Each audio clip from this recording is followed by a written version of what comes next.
Walking down the street, feeling kindly. When the wind came out your butt to my wig off.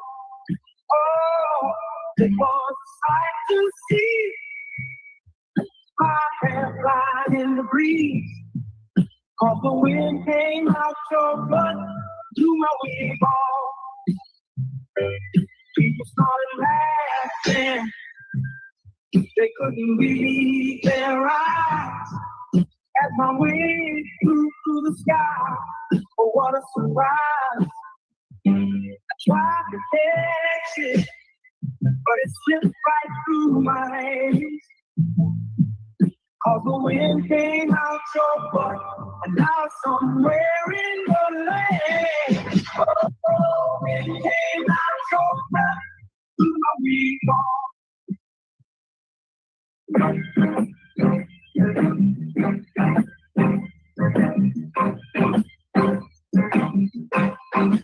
Baby, I tried like shit. You can see the crowd that you almost did. I'd rather take the bus instead. Riding with you, I'm gonna end up dead. Don't ask me if I need a little. Baby, you sound like shit.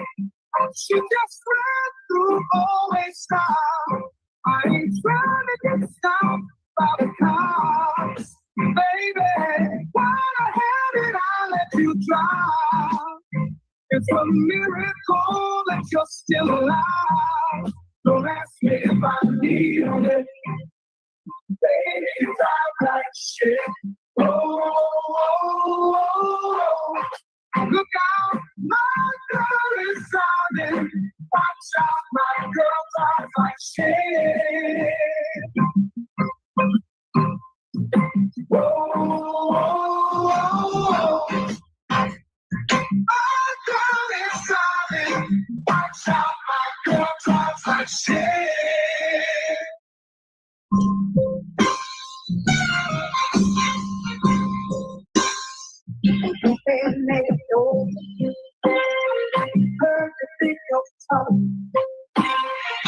Gotta let you know I will fuck you up. I whip that ass, talking all that shit, spank that ass till you tell like a bitch. So I ain't playing. I'm here to get that. Whoop that ass. It's time to push face. I'm the one who brings you pain in the rain. I whoop that ass until the bell rings. Already know that I do not play. Throw a box like I'm cutting down hay. I whoop that ass every single night. Spank that ass till they stop the fight.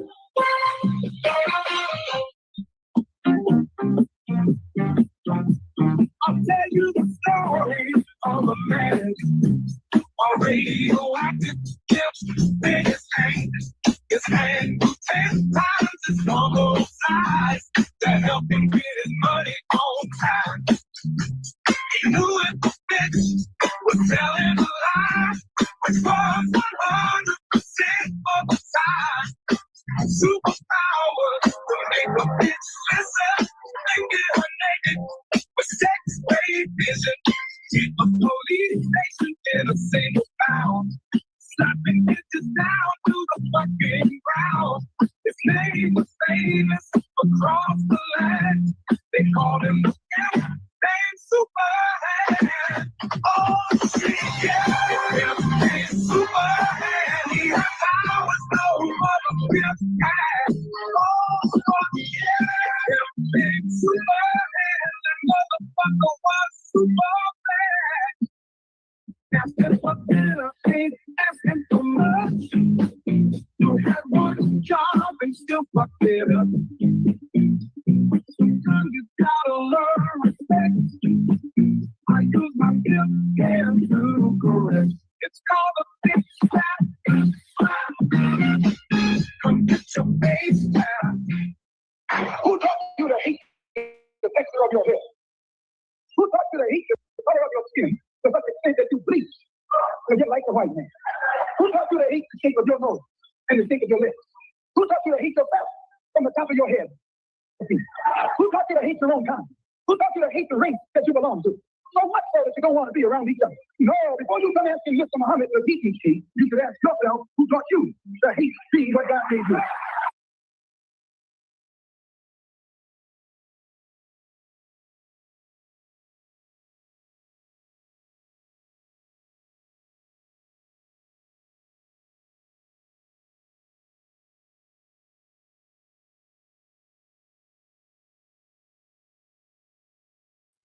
Welcome back. Welcome back.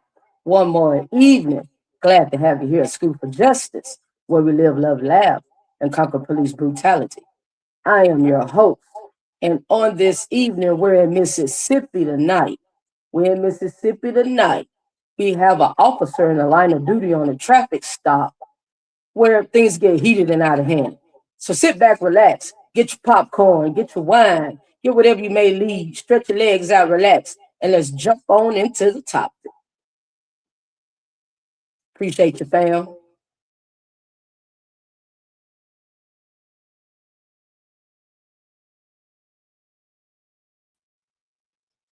Give me 1 second.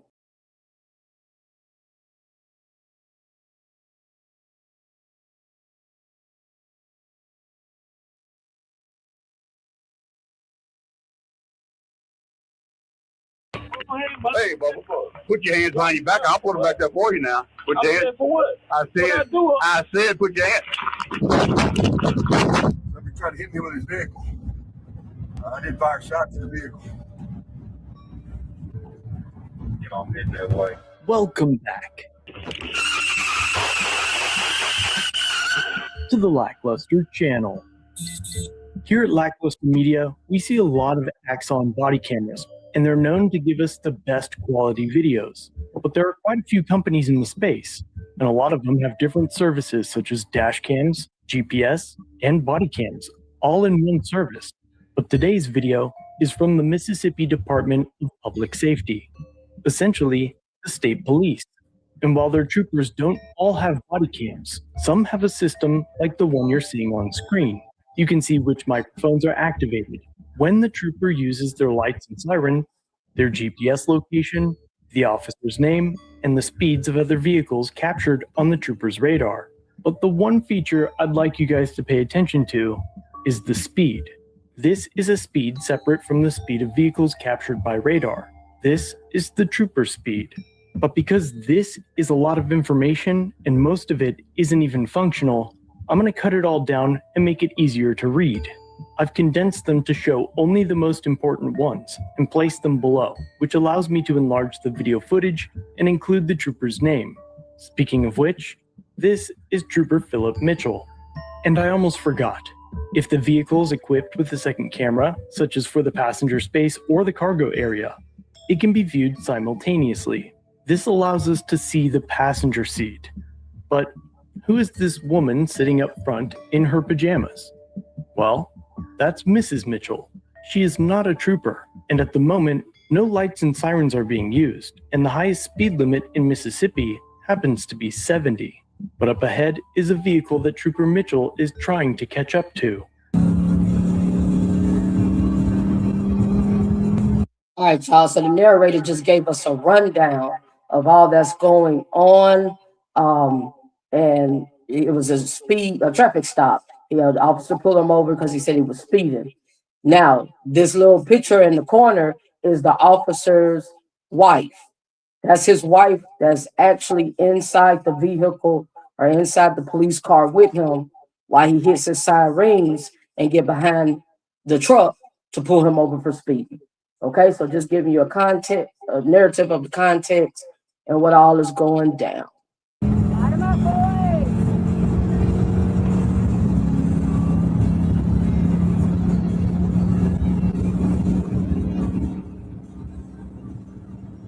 Without calling in the purpose of his speeds, and with music blaring over the radio, Trooper Mitchell reaches 142 miles per hour before activating his emergency lights. Oh, and now we're after Philip.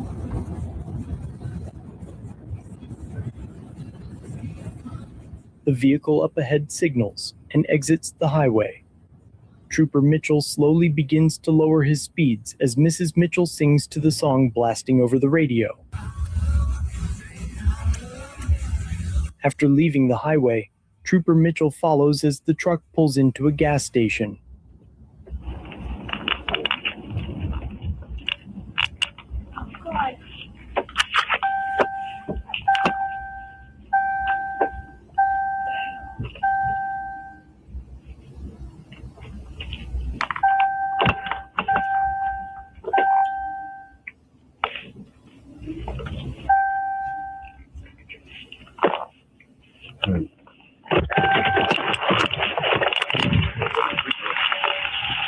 Stop right there, buddy.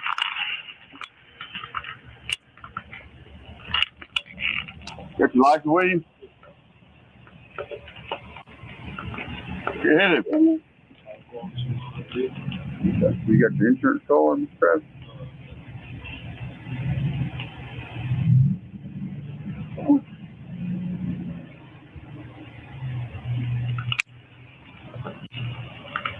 So the officer is pulling him over for speeding and say he hits 140 to the pedal before he even hit a siren lights. And that's the wife. His wife is in the car with him, in the vehicle with him during this whole ordeal. All right. And so now here's the content. We're in Mississippi tonight. Smash that like button. I greatly appreciate you all support. There's a tent sticker on here. Oh, a tent sticker. Yeah, you gotta have a tent sticker on your car.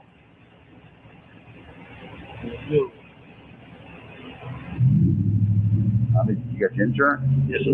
Where's that? Okay. What model is this? 17? I'm right back with you. The reason for the pursuit is still unclear, but when Trooper Mitchell returns, he claims that there are narcotics in the vehicle.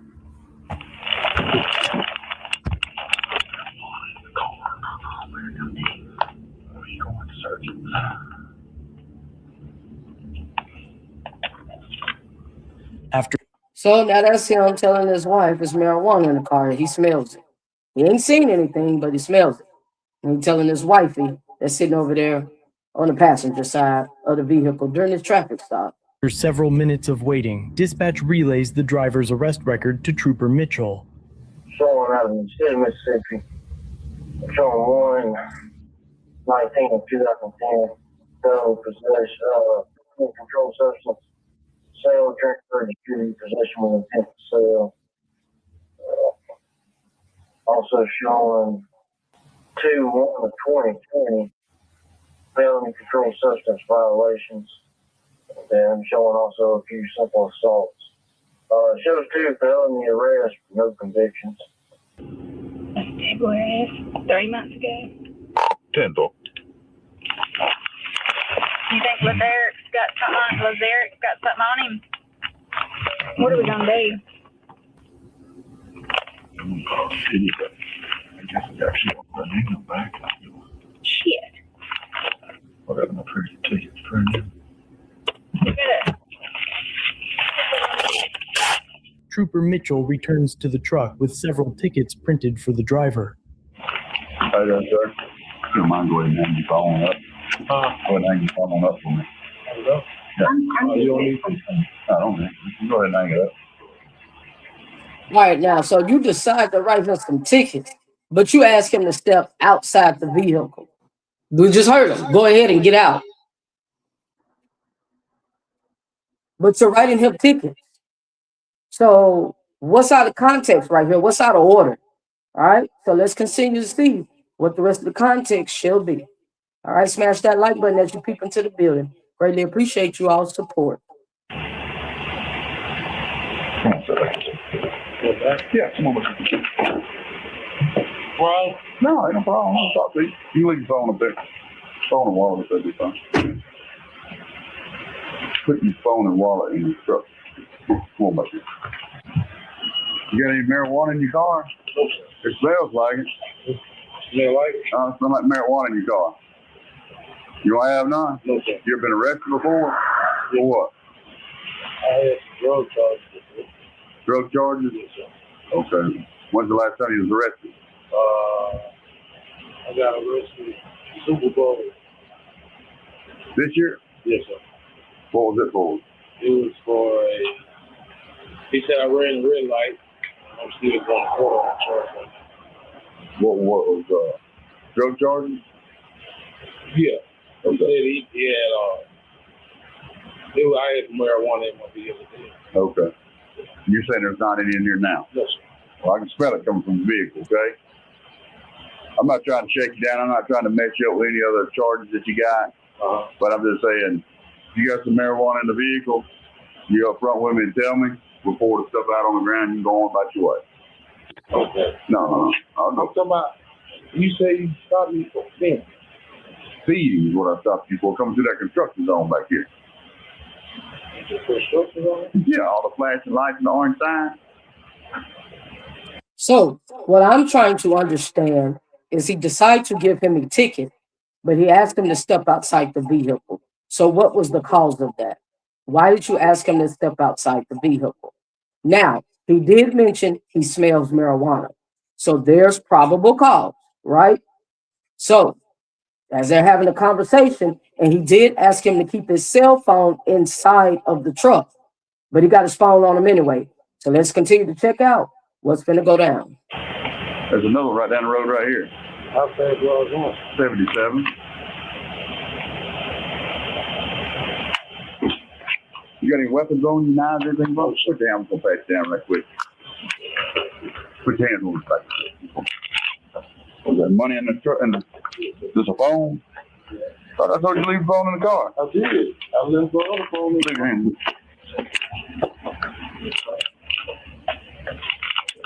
Whoa, now. Put your hands back on the car. My bad. Huh? My bad. No. Put your hands right there. Put your hands behind your back. Hey, Bubba. Put your hands behind your back. I'll put them back there for you now. Put your hands. For what? I said, put your hands.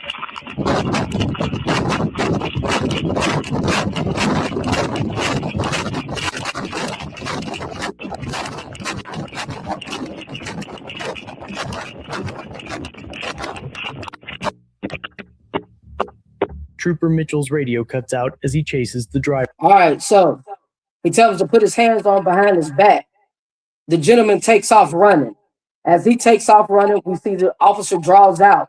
Then his wife, who's sitting inside of the vehicle during the traffic stop, she take off running, right? Now, as they on down the road, his body cam gives out, so we don't get the full video or the audio right here. All right, so we're going to continue to watch step for step, play by play, to see what goes down next. A moment later, the driver returns with the trooper close behind.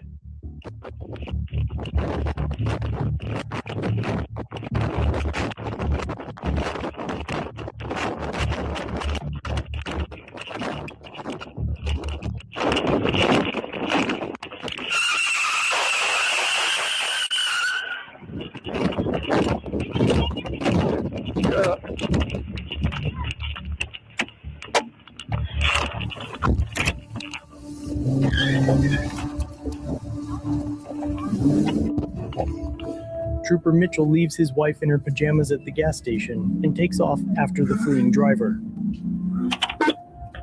So now they're on a high-speed chase. He leave his wife at the gas station in her pajamas, and he gone on a high-speed chase. All right, here you go. He's on going on down the interstate.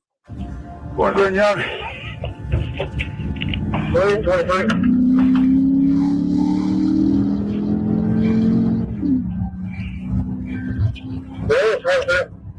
The chase lasts for nearly 15 minutes, reaching speeds just over 100 miles per hour. While hailing dispatch, Trooper Mitchell claimed several times that the driver had tried to run him over. Subject, try to run over me, Johnny. This lie was told to justify the obviously inappropriate use of deadly force. So this is lie number one, because that's my main concern. Why would the officer tell a lie if there's no violation that has occurred, right? He lies and says that the man in the truck tried to hit him. Now, we just watched the content. We just checked it out play for play. No, the gentleman ran from him. He eluded. That's what you call eluding the police. When you ask them to put your hands behind your back, you draw it out, which was excessive force, right? Because why are you drawing out when you ask him to put his hands behind his back? And before he can do so, you draw out. We can go back and replay it. He said, if you don't put your hands behind your back, I'll help you do so. And he draw it out. It's pow, right? He got his fire wide open.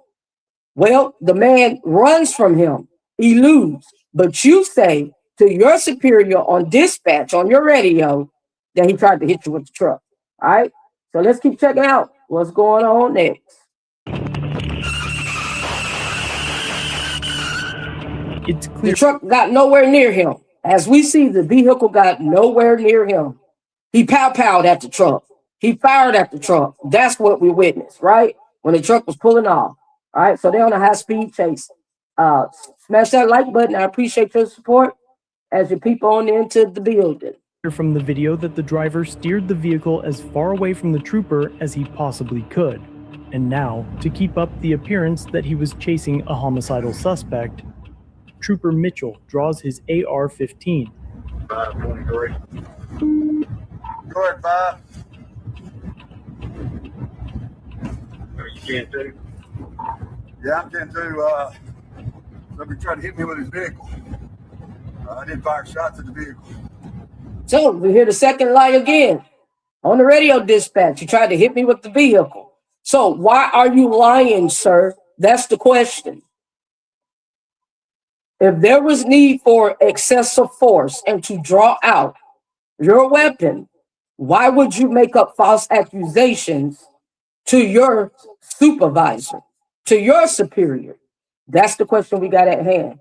So what do you all see is going down so far? We're in Mississippi tonight, according to our laws. Let's continue to speak truth to power. You don't get that way. As the chase got closer to town, the driver tossed something from his passenger window.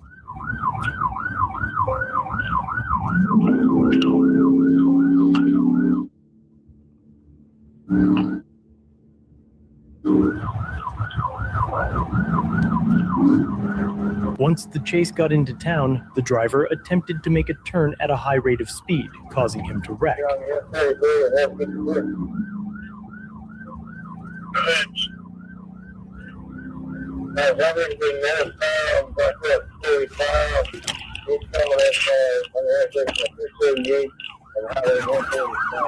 The Mississippi Department of Public Safety claims that neither dashcam or bodycam exists of the troopers taking the driver into custody.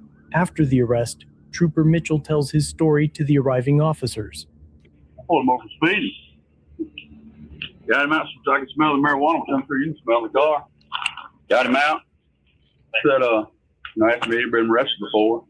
He was arrested about 10 years ago for controlled substance with intent, and then back in February.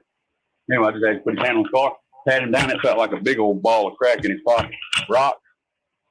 Anyway, he spun around. So I put your hands back in the car. He took off, ran all the way around the Mexican restaurant. He come back to his truck. He gets in his truck and tries to ram me. I shoot a couple times. That's what that is in the windshield over there. And we took off. So we hear the officer's conversation. He claims of what went down. You said it was another phone in his pocket. Now you telling the superior it was a big old rock. You said it was a rock, right? So now on the high-speed chase, they said, oh, dude threw something out the window, but they never found it. So if you have no evidence, if you haven't found any other substance or items to link him to slap another charge, then that's just hearsay. It's just bogus out the window, right? That's what we got right now. Now, y'all, the whole situation was ignorant. I mean, the man shouldn't have ran. I mean, you got pulled over, you got called out, you got caught up, you got busted. Whether you have some on you in the car or not, whether you have some weight on you, whether you have a bag on you, some shake, whatever, right? Some rock, some hard, whatever, right? But running from the police, he shouldn't have ran. That was ignorant. He get up the road in the middle of the interstate on the main highway. I mean, if you're gonna run and duck off from the folks, you need to be hitting off in some backwoods, back roads, right? But you in the main highway where they all gonna swamp on you and found you, and that's exactly what happened.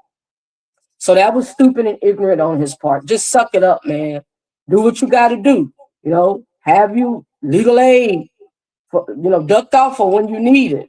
If you know the lifestyle you own and the game that you in, have your lawyer on standby. Is what I'm saying. So that was ignorant, and you put your life at risk to even run like that on a high-speed chase. All right.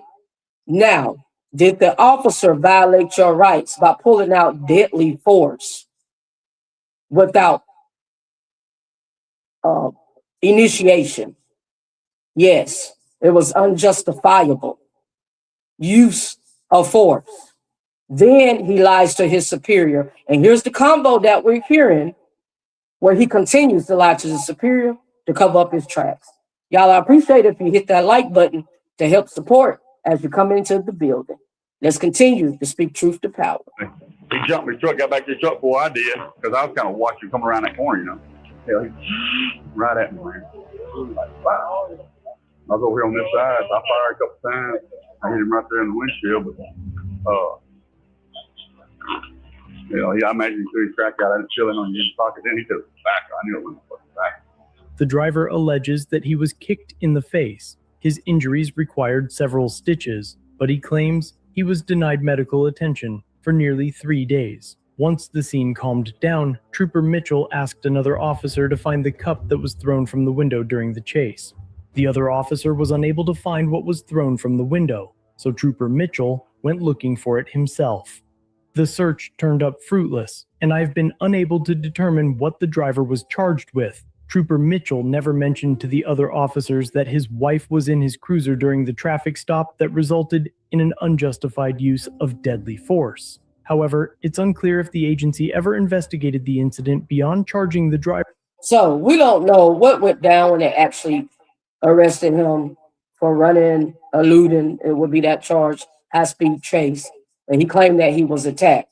All right. We have no audio, no evidence, no body cam, no receipts to back that up or prove that, no even medical records. Now, question of concern, was the officer even on duty? Because why is your wife in the police car with you?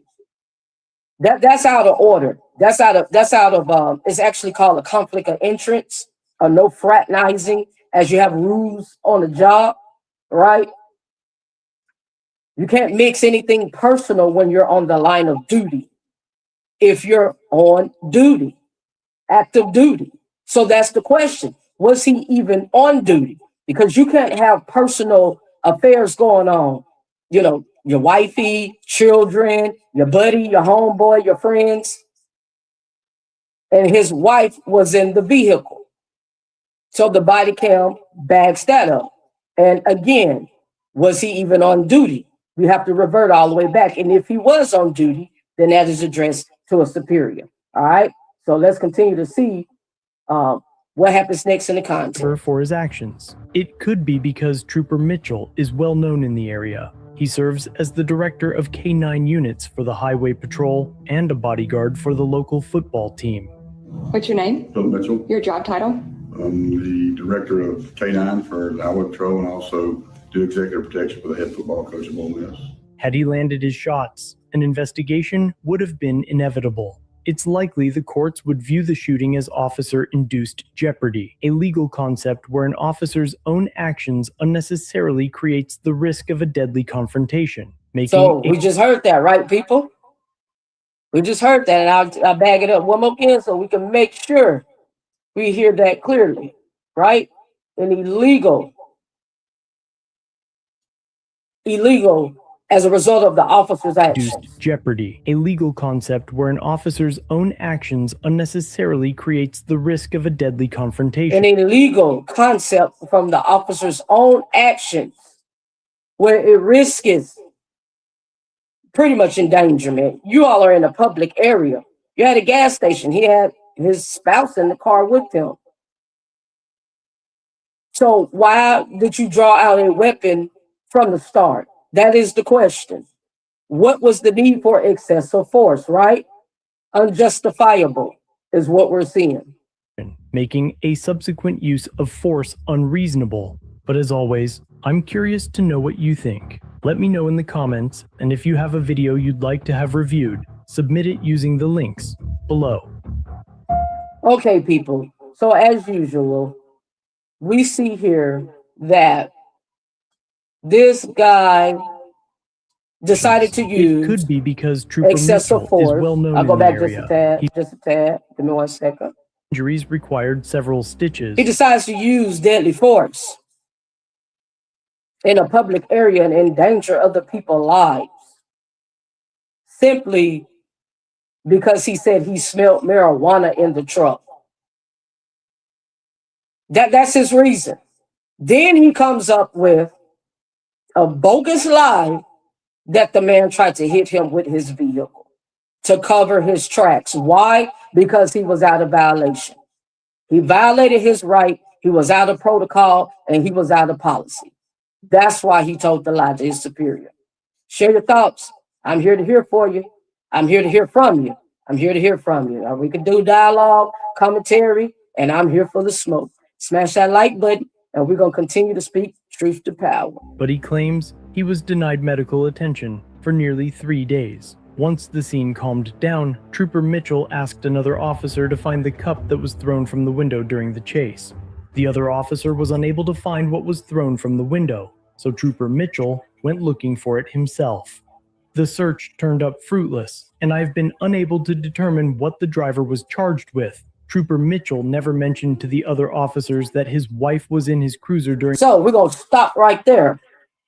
What was he even charged with? We never even found out what his charges was, because we do know when he pulled him over for speeding, he said he was doing 77 miles in the 55 miles per hour lane, that he was giving him tickets. But during the tickets, before he presented him the tickets or served him the tickets, he asked him to step outside the vehicle. So now that he's arrested him, everything went down, the dude ran from him, there was a pow in the midst, and they done caught him and arrested him. We don't even know the charges. What are the charges? That they're not even on the books. So what does it sound like? Something hidden, something made up, something bogus, some violation. That's what I'm here for, to present the smoke, the heat, and the fire when they're violating and corrupting in the line of duty. All right, so we're going to run on back down to the end. We've basically covered the content, and I would love to hear from you all. Tell me your thoughts. Share, and we could dialogue on this according to our laws. Give me 1 second. According to our laws, we'll continue to definitely do more commentary. Still aware. And, we took off. Anyway, he jumped my truck, got back to the truck before I did, because I was kind of watching him come around that corner, Hell, he right at me. I was wow. I was over here on this side, so I fired a couple times. I hit him right there in the windshield, but, I imagine he threw his crack out and chilling on his pocket. Then he took it back. I knew it wasn't back. The driver alleges that he was kicked in the face. His injuries required several stitches. And so the fact that the wife was in the vehicle was never even addressed. I'm sure they brought that issue to his management, that's violation of a fraternizing. Fraternizing is what that is, or conflict of interest. Where an officer's own actions unnecessarily creates the risk of a deadly confrontation, making a subsequent use of force unreasonable. But as always, I'm curious to know what you think. All right, let me know in the people. comments. And so, again, share your thoughts. It's another good one. Another one for the rodeo here at School for Justice, where we live, love, laugh, and conquer police brutality. You tell me, what did you see out of order, out of violation? Was his rights violated, or were they properly in protocol? Were they properly in order? We can definitely speak about it. And until next time, people, I am your host, School for Justice, where we live, love, and laugh. Shout out to Lackluster. Shout out to Audit the Audit.